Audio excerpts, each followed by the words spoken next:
Going on, Rotogrinders? Dean here at Steam 7904. If you want to get all technical on me, that is the daily fantasy handle. It is Monday, 5:30 on the East Coast. Nope, it's 5:20 on the East Coast. We're starting earlier this year. I should know this. It's 2:20 on the West Coast, 4:20 Tennessee time. Of course, it's time for the flagship show here at Rotogrinders. It's called Grinderslive. Joining me today, we're not messing around. 9-game slate, 3-man booth, batting first. You know him from such things as NASCAR and the Morning Grind podcast. No, it's not Grant. It's Stevie. What's up, Stevie? How are things in the world? I mean, Grant knows NASCAR, and he's always on the Morning Grind podcast. So it could have easily been Grant Dean. Like, Grant does not know NASCAR, please. I have placed $3,000 in NASCAR bets this year, Dean. So that doesn't mean any schmuck can place $3,000 in NASCAR bets. Well, can any schmuck only lose $100 during that span? you don't have to pass any sort of test to oh wait, before you make this wager, I have to make sure you know who Bubba Wallace is. Like that. That's not how that works. Who? And I go like five more drivers, Dean. Earnhardt. They're Nope. Dick Trickle. Nope. What do you mean? What currently? You're going like about? old school, current drivers. Bush, Loreno. Yeah, Bubba there's Wallace, a couple Bushes. Jimmy Johnson might be retired now. Is he retired? Jimmy Johnson's retired. Danica is Man, retired. This makes my heart happy. This makes my point because I played NASCAR before too. I don't know anything about NASCAR. We don't have a lot of time for pleasantries. It's a 9-game slate. Well, some body parts are dropping right pre-show, and we'll talk about those in just a second as far as who's in, who's out, who's questionable, things we're monitoring. Let's say hello to Grant Neefer. What's up, Grant? You know such things as being a fake NASCAR expert. How are things in your world, Grant? I didn't pretend to be a NASCAR expert. I just said I know NASCAR. I know that they go and they drive. I've been to a NASCAR event. Well, there you go. Okay, so yeah, anybody can buy a ticket. There's no test you have to pass, as far as I know. I know NASCAR clearly better than you. That's not okay. Great. That's what is that saying? Saying that I know NASCAR. Stevie said I know NASCAR. That's all I said. Yeah. What does NASCAR stand for, Grant? It's a one of those words that each letter means something. NASA car. What's the term for that? Devin, producer Devin. He's the acronym. There you go. That's the word I was looking for. I could not find that. I think National Association for Stock Car Racing, for what it's worth. There it is. Stevie, of course, knows it. All right, 9-game slate. Just before we went on air, a couple of body parts dropped. What we're monitoring as far as the Basketball Association. PJ Washington officially ruled out with his knee. He's not playing basketball this evening. This one just hit as well, too. DeAndre Hunter, he had the fish. He's not feeling particularly well, so he is out. He's not playing basketball. Two of the big ones is Boston. Al Horford's got that adductor. He's currently questionable. Is it abductor or adductor? Either way, he's Go questionable. AD or AB. He's No, not they're playing different. on the second end of a back-to-back. It's two Ds, ADD. But the main thing is what Stevie said is it's a back-to-back, and who knows if he plays. I think it's more that than the adductor or the abductor, whatever we'll call it. It's a back-to-back, and I will see if he plays or not. Jaylen Brown, same deal. He's questionable with his knee. Speaking of the fish, Nikola Vukovic not feeling particularly well. He's not officially ruled out. He is questionable. Kyle Lowry's got an ankle. He's questionable. That's another one where I just cannot see Lowry playing against an Orlando team they're favored against by 14 points. They're in a back-to-back. What happened when Orlando played last night? They beat the Knicks. They beat the Knicks. What's your point being what? He might play. Halt the show. We had to point that out. Milwaukee, Brook Lopez is still out with his back. Drew Holiday's got that ankle, so he's doubtful. Bobby Portis seems more likely to play, but I have him currently at questionable, but I assume he's going to play with his hamstring. Terry Rozier joins PJ Washington as far as players being out for Charlotte. Bradley Beal expected to be back, but not official. He's got a hip and a groin. I have him currently questionable to probable, but more likely to be probable. Darius Garland did practice, but he's questionable with his ankle. Josh Hart still questionable with his quad. Brooklyn is going to be doing the shenanigans all year long. LMA is back from he's out. He's going to be rested tonight. And Blake Griffin, he's old, but he's back from his rest. He'll be available. Bruce Brown also available with his calf. And Norman Howell is out with his knee. Back-to-backs, just kind of note that as well, too. The only team on the front end, as far as I can tell, if I did this correctly, was Denver. On the back end, Boston, Charlotte, Brooklyn, Orlando. Overall thoughts as far as this slate, Stevie, before we break it down game by game. And do want to say hello to the chat. What up, chat? Do you like, do you subscribe, do you turn on notifications, and ask questions? Producer Devin, he's going to be compiling those questions. He's going to be throwing them my way, and I'll ask these fine gentlemen. Last 5-10 minutes of the show, it's tricky because, God forbid, we get a slate where we have 5 or 6 games where we actually can talk about stuff. But this, once again, feels like a bit of a sprint. But we're going to do our best to get as many questions in as possible from the chat. Do give specifics. Tell us, are you playing a cash game? Are you playing a tournament game? Is it single entry? Is it Yahoo? Is it DraftKings? Yada, yada, all that good stuff. The more specifics help us answer those questions more efficiently. Stevie, your screenshot of the slate. Well, what are we looking at? What's most interesting for you as of right now before potential injury news makes that obsolete? Yeah, I mean, I think the biggest thing we're kind of paying attention to is Beal, Vooch, Brown, Lowry, Garland. A lot of injury news. It's still we're still in that first week of the NBA. So we're still learning rotations. So if you like something, take a shot. I mean, I keep saying that, but I think, we're still really early. So, I mean, there's plenty of guys today that have low ownership that make a ton of sense. So that's kind of what I'm looking at for today's slate. As suspected, Bradley Beal officially in. He's got that groin. He's got that hip. He's going to play despite those. You have a thought, Grant, as far as your overarching theme on this slate, or anything that you're keeping an eye on? Not really. We'll see what ends up happening. All right. NBA is a fickle beast. Dynamite drop in, Grant. Milwaukee, Indiana, 230.5. That's the biggest total on the board, I believe. It's high and it's tight. Milwaukee's a 2-point favorite here. So Milwaukee, with the absence of Drew Holiday, the best fantasy point per minute player in the world is Giannis Antetokounmpo. I guess Jokic kind of sort of somewhat to some degree, but it's Giannis. Giannis Antetokounmpo is the key piece, and it's just a matter of ownership and how much it hurts the rest of your lineup. And I think we're gonna find the funds here, right, Grant? How much do we want to get Giannis Antetokounmpo in our lineup? How much are you prioritizing him? And then what are your thoughts as far as the peripheral pieces? Well, I guess Middleton's not a peripheral piece, but as far as Giannis, how much are you prioritizing him tonight? Not a ton. It's not because he's not a good play. He's a fantastic play. He should play some more minutes. He's gotten into foul trouble and there's been blowouts. So he should end up with mid-30s minutes in the spot here. He should absolutely crush it. It's one of the highest total, or the second highest total on the entire board today. Giannis is the top projected point play on the entire slate. But I'm not really prioritizing him because he's going to come in at 30% ownership. And realistically, his floor ceiling is kind of similar to a lot of other guys that are going to come in at much lower ownership. Currently projected at 27.9%. I imagine Devin is showing off some of our tools here. One of the fabulous tools we have at Rotogrinders is the lineup HQ tool.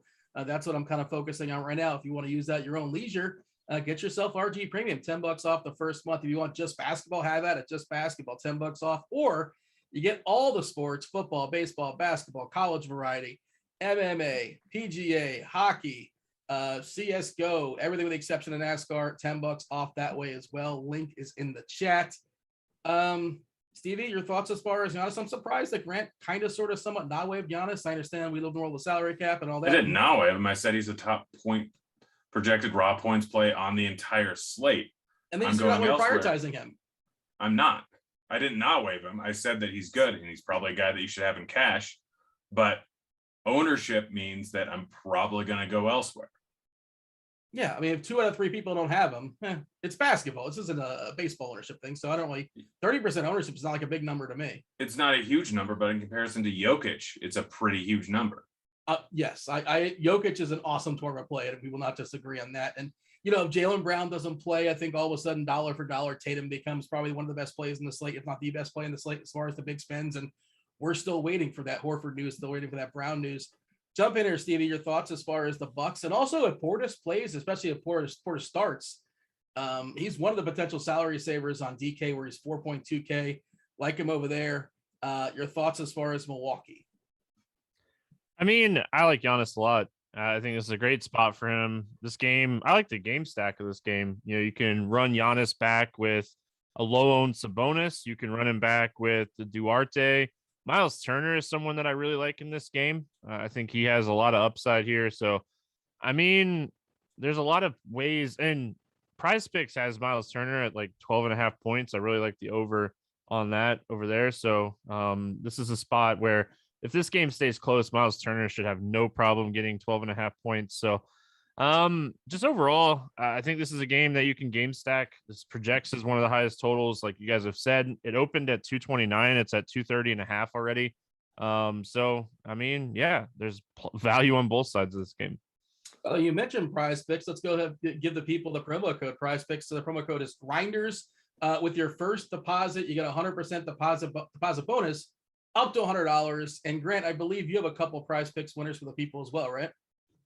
Yeah, so Paul George over 3 3-pointers made, McCollum over 3 3-pointers made, and Harden over 6.5 rebounds. I think all those numbers are a little bit too low. George and McCollum are both at -160 and -170, over 2.5 over on most gambling websites. So the number just seemed a little bit small there. They're putting up 11 plus, or I think right at 11 3-point attempts a game for both of them. And Harden, he's going to start getting some boards at some point. 6.5 is just a little bit too low of a number going up against Washington.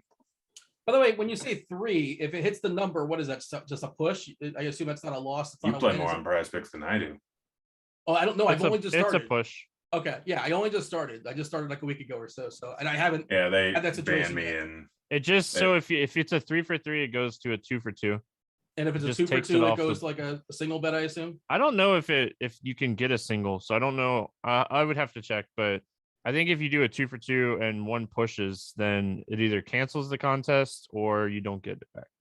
Yeah. Stevie, you mentioned Giannis and Sabonis in a stack, and like I like both those plays. Obviously, it's just a tricky thing because they take a lot of salary. Obviously, Brogdon a little bit cheaper than Sabonis, and it sort of matters, I suppose, what the rest of the slate does. So the rest of the slate kind of shakes up because I don't, as of right now, I don't think there's there's not a lot of like jumping off the page value plays, unless you see them and I don't.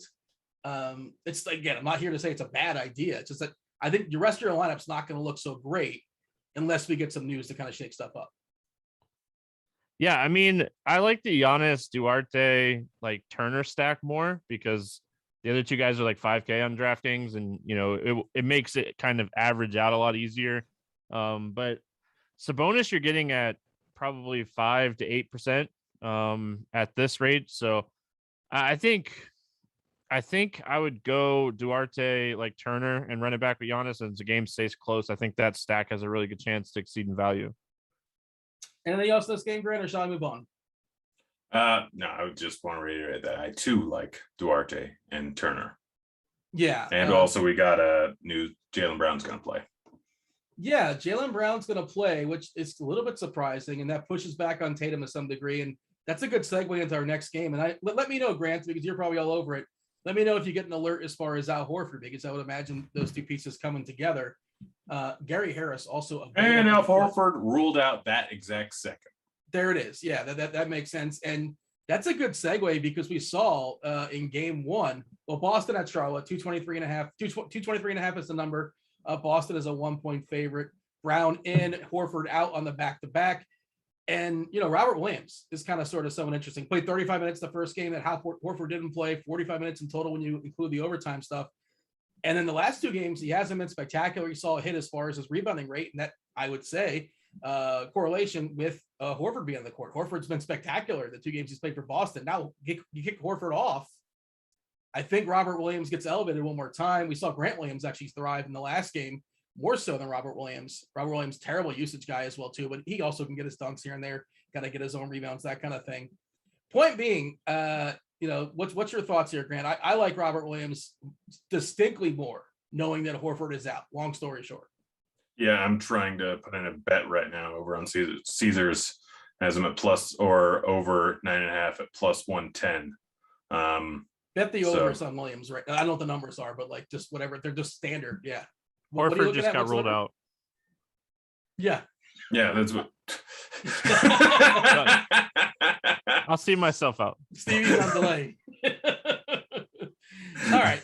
So, yeah, I think that Robert Williams just becomes a really, really strong play here. And Tatum, his ceiling gets pushed down a little bit. Brown, I mean, we saw it before in game one where Brown was questionable and they talked about, well, his conditioning is a concern. And he just went absolutely nuts and was one of the greatest plays in the slate. And you really can't predict that kind of stuff. Bobby Portis ruled out.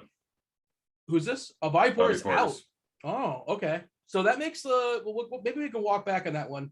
Nawara, I think becomes pretty interesting now as well too. Or he was kind of sort of somewhat interesting before, but now that they get pretty thin. Now Connaughton might play 35 minutes again. I think he played 37 minutes last game.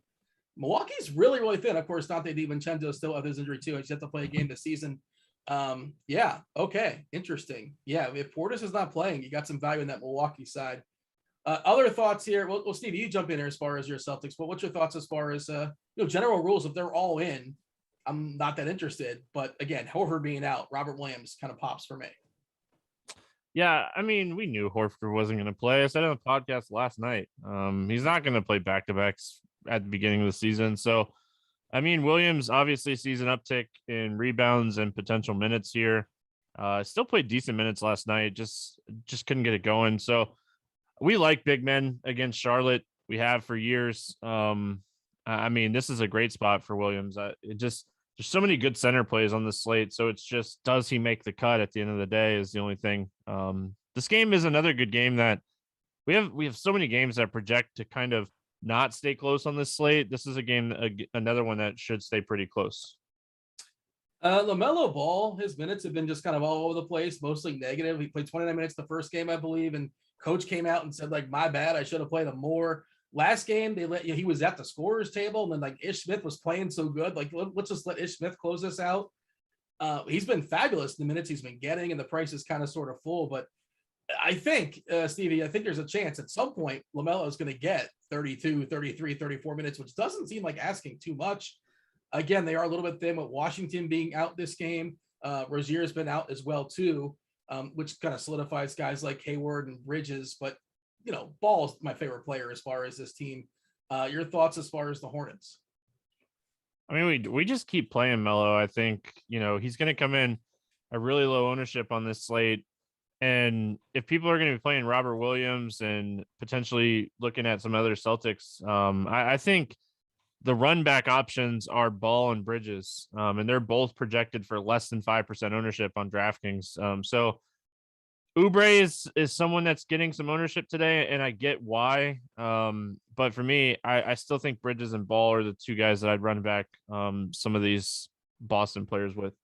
Bridges has been fabulous so far at the start of the season. By the way, Demolition Man Dennis Schroeder is going to draw the starts for Boston. Is he an interesting play at 5.6K? Like, I wasn't sure if I necessarily liked him coming off the bench because more usage that way. It's kind of a 6-man potential close, but maybe he gets a few extra minutes if he's going to draw the start.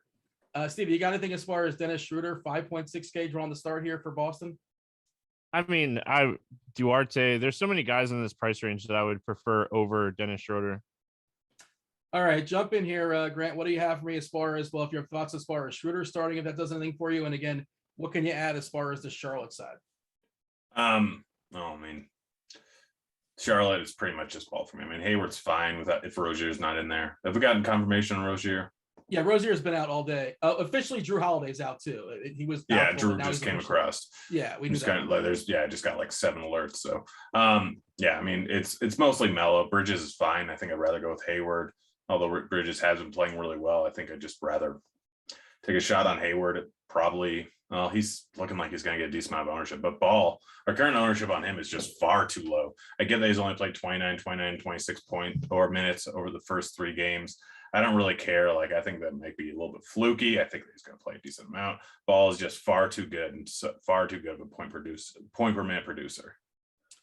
I think this next game is kind of a catch me up game. Let's see what you guys have anything else as far as this game. Like both the 2 games right out the gate, right off the bat, but both pretty solid as far as plays. But this third one for me, Detroit at Atlanta, 213.5 is the total. Obviously not a very high total. Detroit, horrific team, horrific offensively. Now it is worth monitoring. This was not my body parts for some reason. I forgot to write it down, but Jeremy Grant is questionable with something. I don't recall what it is. Not officially ruled in or out. But Detroit just has this ability to play 10, 11, 12 guys. You know, I just have a hard, and then most of their minutes get pushed down. Stevie, can you sell me anything as far as Detroit? And Atlanta is the same sort of thing where they're really good and they're really deep and they're without Hunter, I suppose, but they're such a deep team. And if they're without Gallinari as well, too. I think they're without Gallinari. That's not official, is it? But yeah, Pistons, Stevie, I'm not enthused. Stewart on FanDuel, he's a good stocks player, but for the most part, I just can't get into Detroit. I mean, on DraftKings, I think you could play Frank Jackson if you wanted to. 3,500 projects to play 28 to 31 minutes most places. So I think Frank Jackson is like the only guy. Bay and Grant are the guys that get the usage, but I mean, you're getting Bay at really low ownership. Maybe you take a shot on him, but I think Frank Jackson on DraftKings is the only guy that I really have interest in. Grant, Detroit. Yeah, I mean, if Grant ends up missing, I think that you can take a shot on Bay. If Grant ends up missing, you can definitely play Frank Jackson at just 3.5K. I know that they like to play pretty deep rotation. Grant not being there does open up a few minutes for each of these guys. I don't know if I'd go with Stewart at 5.6K. He's not going to play a ton of minutes, and this is a big enough slate where you can probably just disregard him. But like outside of that, like Olynyk, he's not going to play. I don't think he's played at all with Stewart in the game. So even if Grant's out, I don't think that should be much of an increase to Olynyk's minutes. So yeah, probably just Frank Jackson just as a cheap value piece and the increase in usage there, and Bay just because he could end up shooting the ball a decent amount more. Yeah, if they unleash Kelly to some degree, 22 minutes, 19 minutes, he's a really solid fantasy point minute player. But and by the way, yeah, the sun is in my eyes once again. It always seems to come in right at the start of the show. Have you ever heard of blinds? Yeah, it's funny because there's like a little there's blinds, but there's like a slight little gap, and unfortunately the gap is put a napkin on it. Yeah. I don't have a napkin at my disposal right now, but I'll take care of it. Take off your hoodie and put it on. You're probably not wearing a shirt under that, are you? Oh wait, it's just in my eyes too. I can barely even see. The point I was making is Kelly O, if they kind of sort of someone unleash him, they did pay him, but just because they had money, I suppose. And yeah, they just have to keep over the limit to pay, so they just pay people. Yeah. How about the Atlanta side, Grant? Like Hunter is pretty good, but they're pretty deep. And I thought that Gallinari was officially ruled out, or no, he's still questionable, I think. Okay, he's still questionable. All right, I guess in my head I just kind of ruled him out because I don't see why he would play. But Atlanta's too deep, and this game is pretty easy. But Grant, what are your thoughts here as far as the Atlanta side?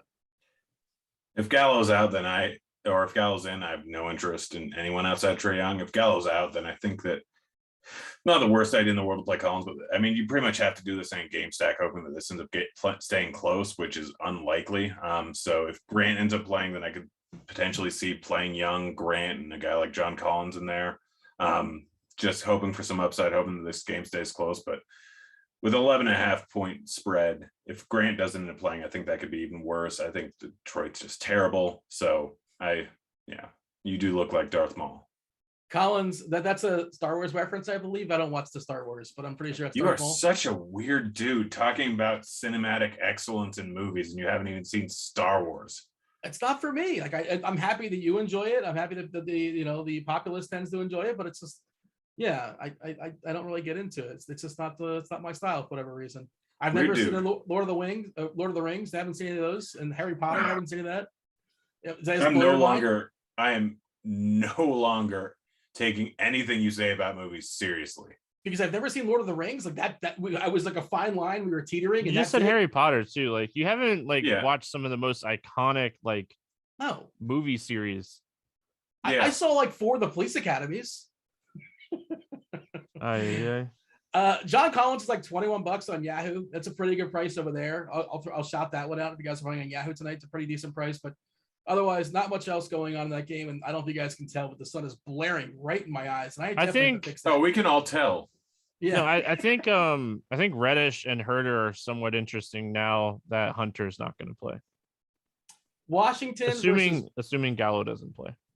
Yeah, and that is my assumption. It's not correct, not officially ruled out just yet. But by the way, the note here, according to the Twitter machine, Jaylen Brown likely to be limited to around 30 minutes or so. And we've seen that before. Same sort of story, game 1. But again, when he was cooking, they weren't taking him out, and that's kind of sort of like monitored, I suppose. Whatever. Washington, Brooklyn, 228.5 is the total. Brooklyn is a 7-point favorite. The Spencer Dinwiddie first blood revenge game is happening. It would have been a lot more fun if Beal wasn't going to play, because then he would have been the true alpha here. But Dinwiddie against the Brooklyn Nets. Beal first game coming back from that. I think it was basically like a contusion, right? Wasn't that big of a deal. He's going to take obviously some usage away from Dinwiddie, from Kuzma as well. The centers, we're seeing like Gafford and Harrell basically share those 48 minutes. Both are kind of sort of somewhat interesting, but it's hard to predict who's going to be in there more minutes. We have seen Harrell play more than Gafford, both pretty strong fantasy point-minute players. But, as Stevie referenced before, center, as always, especially on a big slate, there's a lot of good playing options out there. What do you want here as far as the Washington side, Grant? Are you excited about that, or does Beal just kind of ruin it? I think Beal becomes fairly in play now. I mean, yeah, we forget that Beal was just absolutely, yes, Kuzma and Dinwiddie are probably going to steal some usage away from him, but Beal can put up a huge outing, like just an absolutely massive slate breaking outing. He's going up against Brooklyn. He's one of the best matchups you can possibly get. Beal is going to take up all the usage. Like he just had a bad first game and he hasn't played since, so people forgot about him. I think Beal is probably one of the better tournament plays on the slate, and then Harrell is always a good tournament play. I think I prefer him to Gafford. He's not going to come in at high ownership. He can absolutely crush on a point per minute basis anytime he gets onto the floor. He is playing a decent amount of minutes here. They will use him, and it's going up against Brooklyn, which is just a great spot for him. So Beal and Harrell are the two guys that I really like here. I don't know if I'd end up playing Dinwiddie at that price tag with Beal coming back. It's just not worth it. Kuzma, I would be interested in if Beal weren't in, but as of right now, it's just Harrell and Beal. Yeah, I think Beal's got a legit Gallinari chance. ruled out. Yeah, there you go. I think Beal's got a legit chance to lead the league in scoring per game. But probably he's going to be in the Family Feud board, possibly top 2, top 3 or so. The absence of Westbrook, obviously. Of course, he's not a great peripheral guy, but he's also a guy to get about 40 points in the bucket, and that's kind of like all he needs, essentially, and sprinkling in a couple other stuff. As far as the ownership I'm looking at right now, Harden, we're seeing at 27.9%, Durant at 22.9% as well.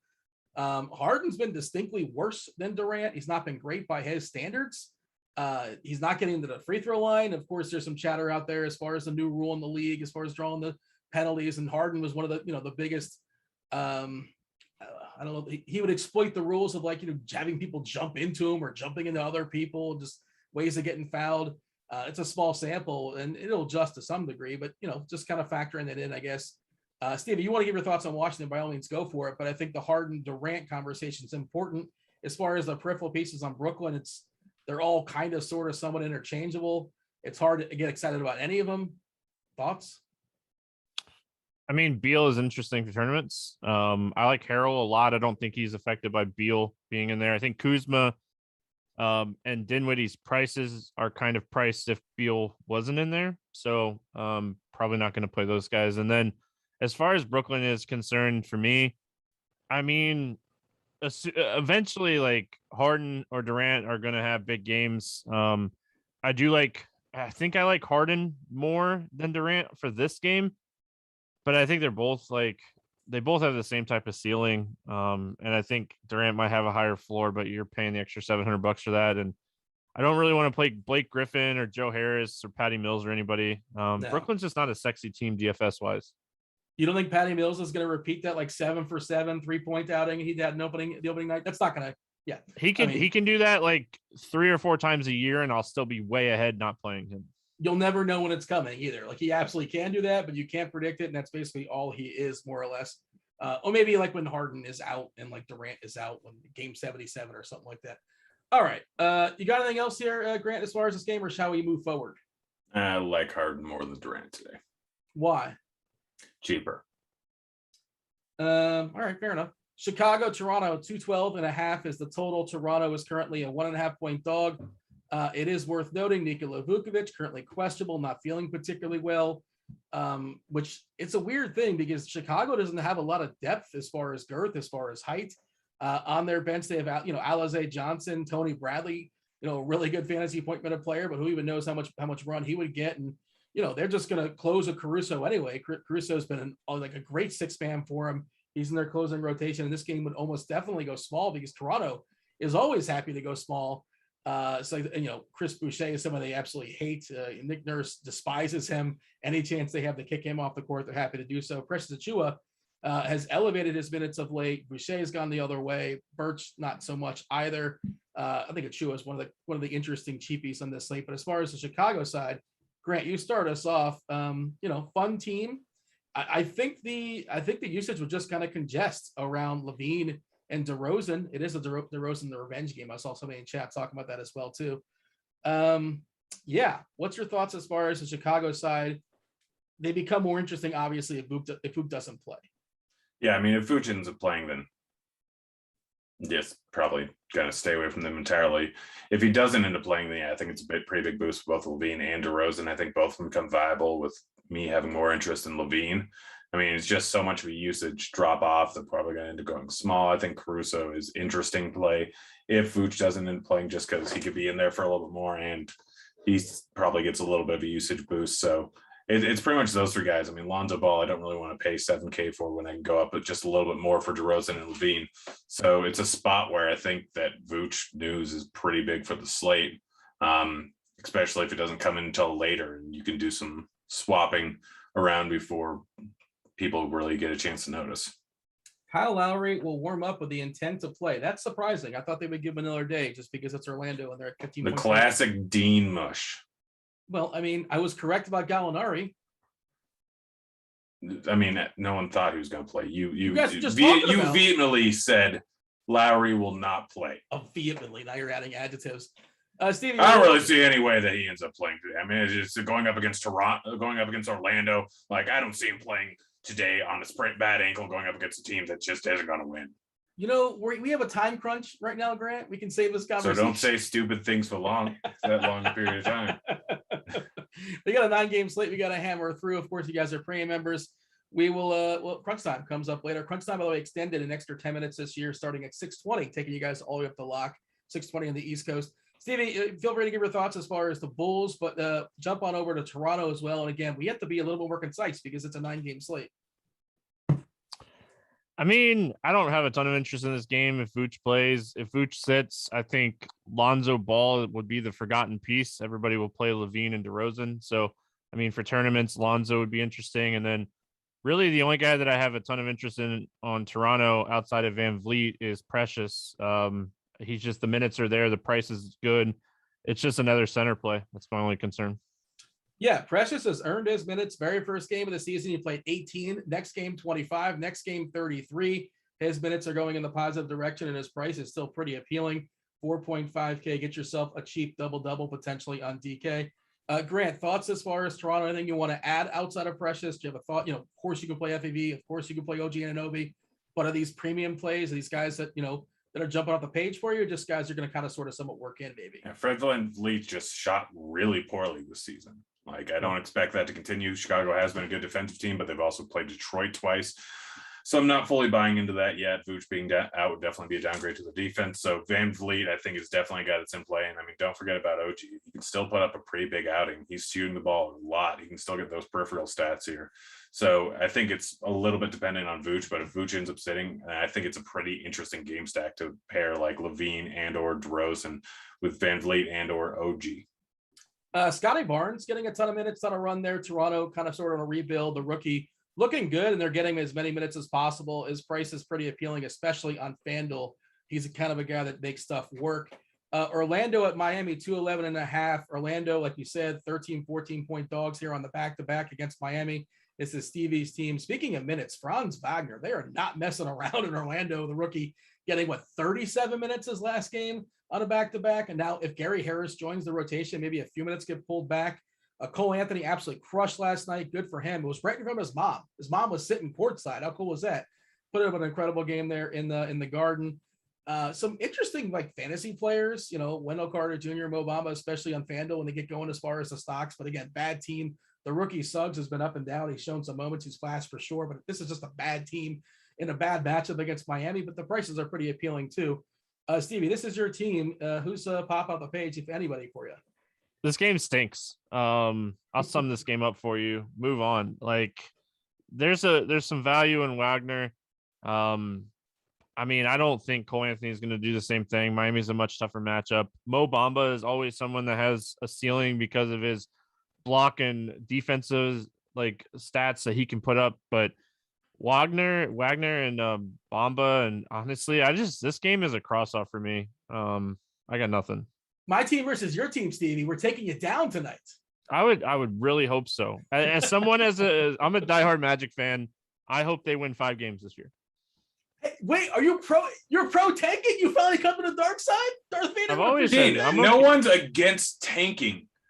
No one thinks that that's a bad idea. Everyone thinks it's a bad idea to intentionally miss the playoffs for you said your argument was it's a 9-game slate. We don't have time to argue about this. Yeah, your argument was so terrible. Your argument was awful. Play Jalen Suggs. Well, okay, Grant. I think if Lowry does play, I was excited to play Tyler Hero, and maybe still Hero. He crushes the second unit. He closes as well too, and maybe he gets a few extra minutes. He's one of the last. If this game does blow out, there's a chance it doesn't blow out. These things don't always. They're not as predictable as we may think they are sometimes. Butler and Bam are great plays, assuming this game stays close. But again, Lowry kind of mucks stuff up if he does play. I'm less enthused in the Miami side. What do you have for me? Move on to the next game. All right, New Orleans and Minnesota. 226 is the total. New Orleans is a 5-point dog here versus the 2-0 Minnesota Timberwolves. Minnesota Timberwolves, small sample size, have been the best team this year from a defensive rating point of view and playing at the fastest pace. This is small sample stuff, especially the defensive rating. Maybe the pace stuff too, because they played against some fast teams. New Orleans it's really concise as far as the rotation, especially if Hart does not go. Jonas Valanciunas on FanDuel, the price is absurd. If you're playing cash games over there, he's the first guy you're plugging in. I don't know why that price is not moving. He's even playable on DK as well. It's just a ridiculous misprice. Stevie, New Orleans, Jonas Valanciunas, I assume you agree on FanDuel. You got to play him. Cash. Yeah, him and Graham make a lot of sense. Graham is still kind of cheap on DraftKings at 5.4K. But outside of those two guys, Ingram is probably going to put up 40, but I don't think he puts up 60, and he's kind of expensive. So I don't know if he's really going to pay off that price. So I think Valanciunas or Graham are the only two options that I like here on the New Orleans side. Yeah, I'm a fan of Na, but the price has kind of worked its way up there, so I don't know how much need that. Nickeil Alexander-Walker, good play, good usage guy. And again, I would want Hart to be out because that rotation is really, really concise. Feel free to give your thoughts, Grant, as far as New Orleans, and then jump over as far as Minnesota. Cat is phenomenal. Russell's, sure, good scorer. Edwards taking a step forward this year, we're expecting, but it's kind of priced accordingly as well too. What are your thoughts as far as Minnesota? And feel free to walk it back as far as New Orleans. I just fully agree with you guys on J-Val over on FanDuel and Devontae Graham over on DraftKings. Just far too cheap on both those. They're fantastic plays. I'm willing to eat the ownership. For Minnesota, I don't have a ton of interest in Towns going up against J-Val. Not against it. It's just there's other spend ups I'd rather play on this slate, and he's going to get slightly more ownership or slightly more of the same ownership as some other guys I'd rather play in that similar price range. Edwards, I think, is a pretty solid play. Don't love him, but I really like D'Angelo Russell. I know they has not played great this season. The usage has been there. He's put up 14, 16 shot attempts in the first 2 games. He just has not shot the ball well. I think he's a guy that's going to come in at fairly low ownership. I know you have him projected for close to 10%, but I don't think that's going to be accurate in the price tags. Too low considering his potential upside. I think that this is a spot where there's going to be a lot of points scored in this game. Obviously, Minnesota 115.75 team total. I think Russell is a good GPP play, but I'm not going to talk you off of playing Edwards or Towns. All right. The Cavs are in Denver tonight. 220.5 is a total. The Cavs are also terrible, just 10-point dogs. So it seems kind of low to me. Denver, tough place to play. I think they're a distinctly better team. Garland is still questionable. If he doesn't go, a guy like Rubio would get a bit of a boost, but he is a veteran. And if this gets out of hand, he probably want to be one of the first guys pulled off. Mobley, the rookie, has looked awesome so far. Shout out to him. Good piece here for Cleveland. Good for them. And we talked about it. You kind of referenced it, Grant. As far as Jokic is a fabulous piece, assuming this game, he can get it done in 3 quarters, really. Especially if it does stay close, he would just absolutely maul Jared Allen down there in the paint. Porter Jr., MPJ is pretty cheap on DK. I like his price a good bit. Your thoughts as far as this game, Grant? I'm throwing with you because you kind of referenced Jokic before. I imagine you want to, play him in tournaments. Yeah, he's the pivot off of Giannis. Giannis is slightly more cheaper, and he's going to come in at 4 times the ownership. Jokic, anytime I can get him on under 10% on a slate like this, I'm going to go for it. I know the game has possibility of being a blowout, but Jokic can put up 60 points in a blowout easily. Like, it can definitely happen. He's been crushing it this season. His usage has been fantastic. He's been just great. Porter Jr. is too cheap at 6K. I'm interested to see about the Garland news. I don't think we've gotten it yet. If Garland ends up missing, then I think that this is a good game stack. I know we don't expect it to stay close. It is a 10-point spread, but anything can happen. This is basketball, and bringing it back with a guy like Sexton is a good idea. With Garland out, he's got over a 30% usage rate. Mobley, I think you can use, although it's going to be a little bit price constrictive if you're throwing Jokic in there in a game stack, although value could open up on the board. But this is a game where I think that it's going to be largely overlooked, and I think it's a spot where you can really get some value by game stacking it, hoping that it stays close, and Jokic and Sexton and Mobley can all end up going off. Seeing Michael Porter Jr. currently at 35% projected ownership on DK. 6K just seems a little bit too cheap. I know he's coming off a poor game. It seems like a good bounce back spot for him. Just the price is just a little bit too cheap. Stevie, jump into your thoughts as far as this game. I think Jokic is a little pricey on DraftKings. But if this game stays close, like if you're playing Jokic, I think you have to run it back with a Sexton, a Rubio, Mobley, something along those lines, because I think for Jokic to get there, he's going to need 4 quarters. So that's my only thing. I think Grant's kind of hit this on the head. Like, if you're playing this game, you're kind of game stacking it outside of Michael Porter Jr., but at 35% ownership, like, I don't know if you really want to play Michael Porter Jr. as a one-off anyway, because of just how much his ownership is. So I think this game is great. I think this game is a game you can stack, but I mean, the next game is my favorite game on the slate.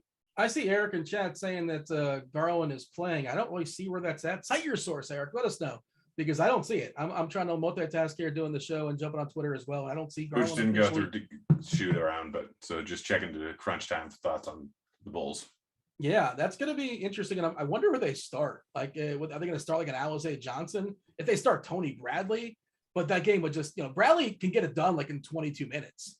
I assume he's still a minimum. Yeah, he's 3K, but we'll see. We'll see how that game goes. But almost definitely that game goes small if Boop doesn't play, and it'll be really interesting. All right, Stevie, I'm going to let you talk about Portland and the Clippers. 231 is the total. Clippers 3-point favorite, so it's high and it's tight. Paul George has been doing all the heavy lifting for the Clippers, and Portland historically a bad defense, so he seems like a really, really strong play. It looks like an overprice, but it's not really when you consider what he's being asked to these days. On the other side, McCollum has been awesome to start the season. We're projecting Nasir Little to draw the start. He's hard to get excited about, but he is a cheapie that may get some run. Well, he's going to get some run. It's just a matter of how many fantasy points he can score. Not all minutes are created equal. His minutes are not necessarily created great, especially when they're alongside Lillard and McCollum. Stevie, talk to me about your favorite game, Portland and the Clippers. Just really quick, Precious is starting for the Raptors today. So there you go. Yeah, he's going to be. I really like him if Vooch doesn't play. But Portland, LA. I just like this game as a whole. CJ McCollum, his price seems like it's still too low for his ceiling. Nurkic is going to be so low owned as a guy that can put up a monster game as a center. You already talked about Paul George. He's just been absolutely crushing.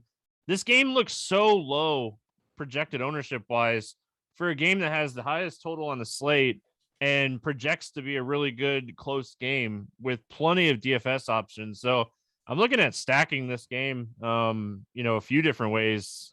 Stevie, on here's my FanDuel and question. DraftKings. Not to cut you off, Stevie. Here's my question. Because I was talking to Andy about this earlier today. Andy Means. I'm name dropping. He'll actually respond to my DMs.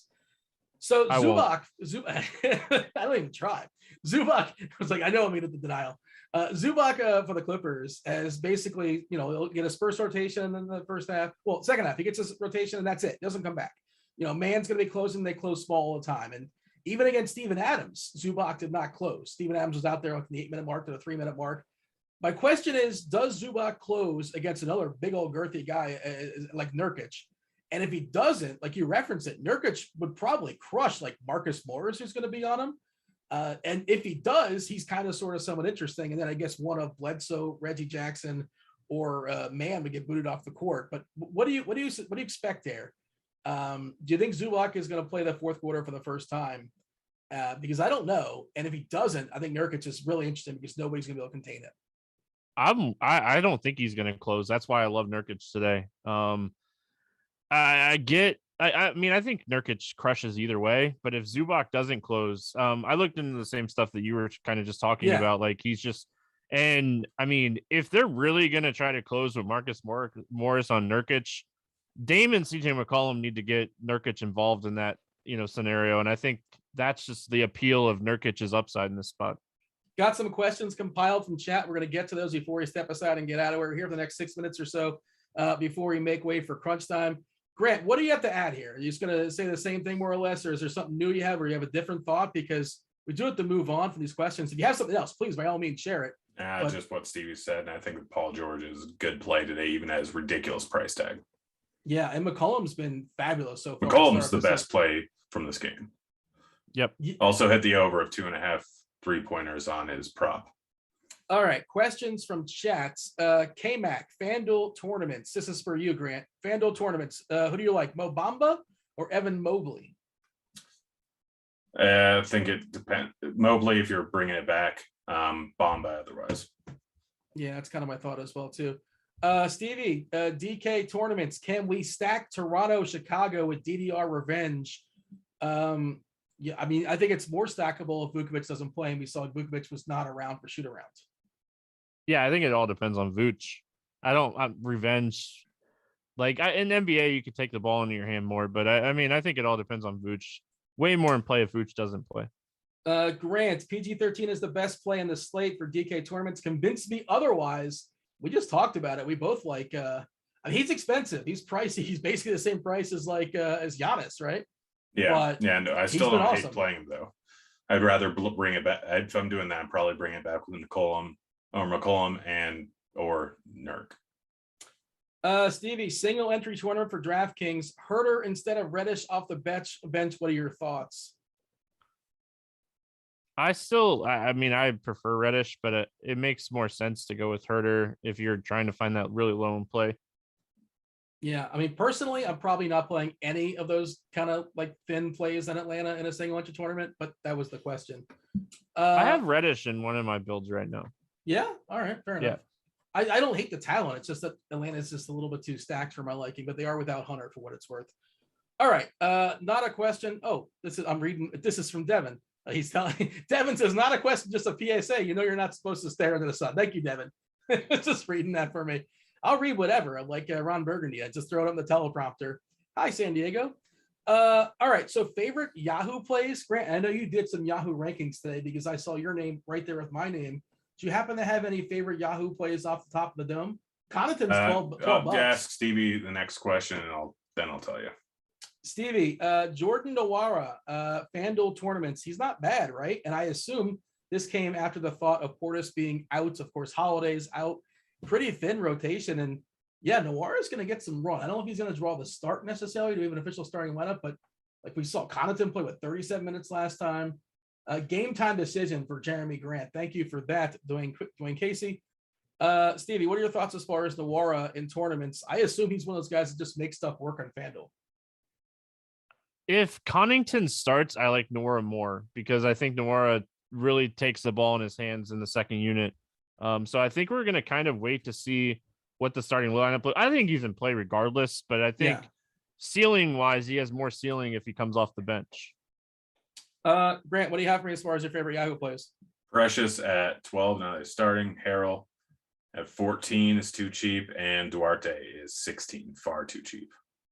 Grant, large field tournament, which additional guard or wing for LA, if any, do you think fits best with a Paul George game stack, or better to use them alone? Like, do you feel like you have to add anybody? You don't have to add anyone, but it'd be Jackson. Yeah, Jackson's another guy that has a pretty good price on Yahoo too. I believe we have him as one of our top point guards over there. Let's see. Frank Jackson projects for 30 minutes currently right now. Do you feel like he gets 30 minutes? I don't feel confident in anybody getting 30 minutes in Detroit. This is a general thoughts. What do you think, Stevie? I think you mentioned Frank Jackson before, and I just, on a 9-game slate, I prefer, if I can, I prefer to avoid Detroit with Grant potentially not playing. It gets a little bit thinner, but Detroit just finds a way to still run out 11 or 12 guys.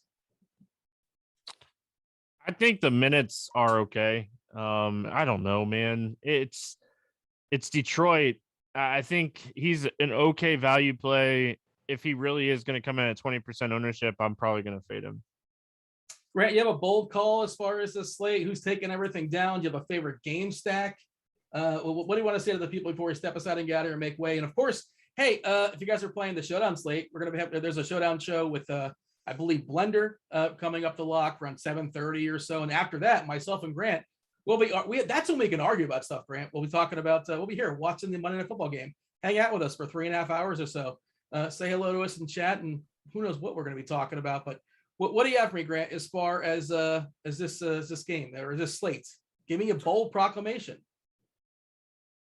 Suggs goes with 25 real life points. All right, Stevie, see that bold proclamation and raise him. Miles Turner goes for his second 60 fantasy point game of the season. I say the Heat are going to beat the Magic. I'm not sure if they're going to cover. That's a huge hot take. I'm not going to watch Star Wars tonight or anytime. That's another hot take. You should watch Harry Potter at least. So yeah. Does he win? I assume he wins, right? No, he loses. You should watch the movie and find out. All right, fair enough. How he loses. Oh, spoilers. There's like 7 of them though. I can't commit to that. That is the show. What? You have nothing else to do in your life. I have things. There's a list. I know we need to get out of here, but did you ever watch the last 2 episodes of Friday Night Lights? No, I still haven't watched them. Bye, everybody. I'm out. I hate you. That was Stevie. That was Grant. I like Grant. And that was basketball. That was Devin producing. Thanks for watching. Do subscribe, do turn on notifications. Join us later for Showdown stuff and for watching Monday Night Football. Devin's got to set up some premium for the people. Get yourself some RG premium, $10 off the first month. Crunch time starts in 9 minutes. We're out of here. Holler! You suck.